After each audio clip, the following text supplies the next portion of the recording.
So we're back in session again, and this time we're going to take care of this ugly stuff. That's what we call ghosting. So you can't actually pause to see it. You can only see it while it's in motion. From what I understand, this is a problem of Unreal Engine, alright? It's common to pretty much all games that use Unreal.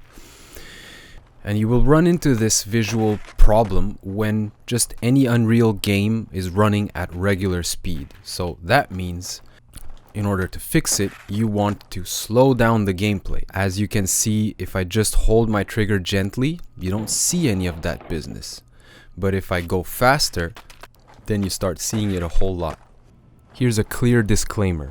You cannot actually fix it in the game. You're stuck with it for gameplay. But when you're exporting your clips to your computer or phone so that you can edit them, you can fix it during the exporting process if you add a quick step before exporting your clips. So here's the quick fix. You just go to your keyframes, you go to your play rate timeline right at the start of your clip, and you just add a slower play rate. I recommend using 0.25, but at the very least you should use 0.5. And then from there you record your gameplay by watching it in its entirety in its excruciatingly beautiful slow motion, and you export your clip like that. I play strictly on PS4.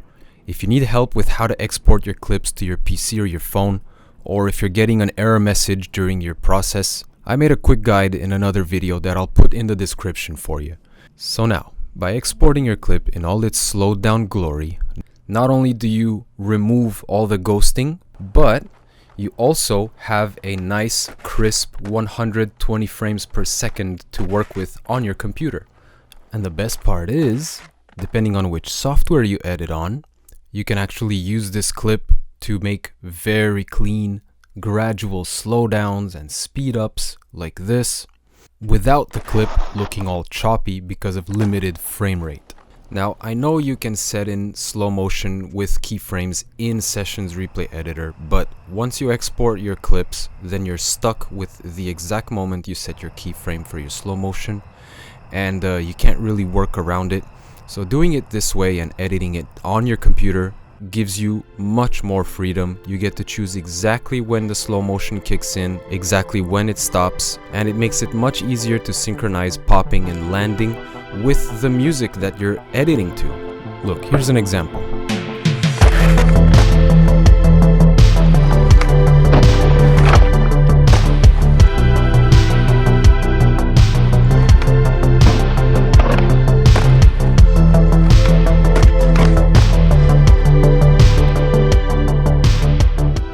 I might have exaggerated a little bit there, but it was just to drive the point home that this method makes it much easier to edit that way.